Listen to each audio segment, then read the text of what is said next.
Assalomu alaykum ko'pchilik, yaxshimisizlar? Har yili koni yil tugab, yangi yil boshlangan vaqtda nurg'unlagan olg'a intiladigan kishilarning kallasiga keladigan ideyalarning biri o'tgan yilqiga qaraganda bu yangi yilda texmi ko'proq kitob o'qisam bo'ladi dan iborat. Hamda bu intan yaxshi bir fikr, yaxshi bir arzu. Bu arzuni reallikqa aylantirishning amaliy qadam bosqichlarini bilishimizga to'g'ri keladi. Bugun men bu filmda dal yangi yilda ko'p kitob o'qishning qadam bosqichlari to'g'risida to'xtalmoqchiman. Agar bu mazmun qiziqsanglar, diqqatinglar tuvandagi nuqtalarda bo'lsin. Ko'p kitob o'qish uchun birinchi muhim oladigan qadam har kuni kitob o'qishga qancha minut ajrata olayman degan savolga javob berish. Ya'ni shu savolga o'zimizning realligimizga asosan, o'zimizning amaliyatimizga asosan javob berishimizga to'g'ri keladi. Ya'ni bir kunda 5 minut, 10 minut, 15 minut yoki 30 minut kitob o'qishga vaqt ajrata olamdiman degan savolga javob berishimiz kerak. Undaqda bu savolga javob berib bo'lgandan keyin orqaga ulapla, ya'ni qaysi vaqtda, ya'ni har kuni qaysi vaqtda siz eng daxliga uchramaydigan vaqtingiz, shu vaqtingizni, ya'ni 15 minut bekitgan bo'lsangiz, aniq atiganlarimi yoki kashdimi yoki boshqa vaqtlardimi, ya'ni shuni aniq xotiringizga yozishingizga to'g'ri keladi.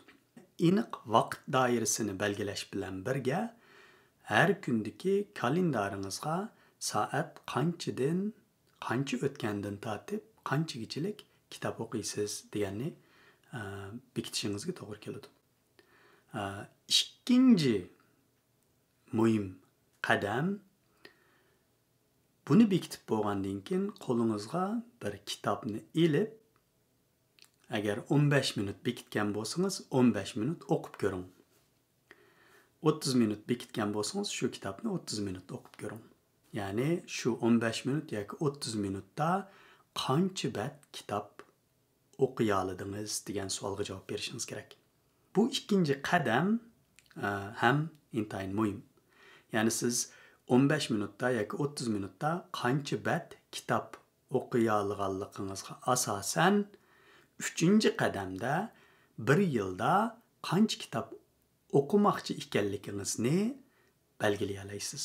Bu qanday yuz berdi deganda, dal 2-qadamda shu bekitgan minutga asosan o'qib ko'rgan kitobning bat soni bo'yicha bir yilda taxminan qancha kitobni tugata oladiganligimizni oldin ola belgilagili bo'ladi.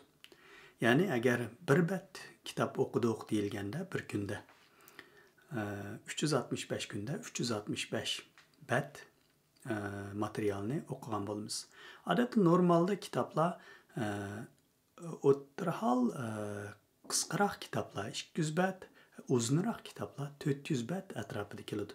Ya'ni o'rtacha hisoblasak bir kitobni 300 bat deb o'ylasak, demak bir yilda 365 kunda har kuni bir batdan kitob o'qidik deyilganda bir kitobni g'albilik o'qiy olamiz degan gap. 10 bat o'qigan bo'lsangiz taxminan 10 kitob, 15 bat yoki uningdan mo'jiq o'qigan bo'lsangiz taxminan shu atrofda, shu son atrofidagi kitobni bir yilda o'qiy oladi ekanman degan ideyaga 3-chi bu bosqichda aniq to'xtala olasiz. Endi 4-chi bosqich dal bu taxminan kitob soni chiqqandan keyin siz mushu yangi bir yilda o'qimoqchi bo'lgan, o'qish orzuyingiz bo'lgan kitoblarning tizimligini oldin tizib chiqish, yezib chiqish. Va shundaqla bu kitoblarni setib olamsiz va yoki kutubxonalardan oriyat olamsiz degan bir qator savollarga javob berib, bu kitoblarni birinchi qitimda, ya'ni boshda qaysi kitobni o'qigingiz bor, undan keyin 2-chi, 3-chi, 4-chi holatda toki agar 10 kitob bo'lsa yoki 5 kitob yoki 15 yoki 20 yoki 30 kitob bo'lsa, shu kitoblarning tizimligini chiqarib, bu kitoblarni oldin ola tayyorlash. Ya'ni hech bo'lmaganda boshda o'qiydigan bir qancha kitobni oldin tayyorlab olishingiz kerak. Agar hammasini tayyorlab olsangiz, texmo yaxshi. Demak, bu 4-qadam ham intayin muhim. Endi 5-ci qadam bosqich bo'lsa, maxsus kitob o'qish xotirasidan birini tutishingizga to'g'ri keladi. Har bir kitobni o'qiganda alohida ta'sir qilgan so'z jumlalar yoki ideyalarni hamda hammasini emas, intayin muhimlarini bak sizning asli saqlaganingız bor, sizga alohida ta'sir qilgan nuqtalarni bu xotirga yezib, shu xotiringizga shu yozgan so'z jumlalarni chislasini va qaysi kitobdan ilinganligini yezib mushundaq xotir qoldirib mangandan keyin yil oxirida siz o'qigan kitoblarningki siz eng yaxshi ko'rgan yoki sizga ta'sir qilgan mazmuni bu xotirda xotirlanib saqlanib qoladi. Ham siz qayta ko'rsangizmi shu kitobningki muhim mazmunlari esingizga keladi. Demak, bu 5-ci qadammi intayin muhim bir qadam. Bu 5 qadamni tamomlab bo'lgandan keyin har kuni shu planimiz bo'yicha kitob o'qishni davomlashtirsaqla, yil oxirida yetmoqchi bo'lgan ko'p kitob o'qishdan iborat orzuyimizga yetalaymiz. Kelarki sonda ko'rishaylik.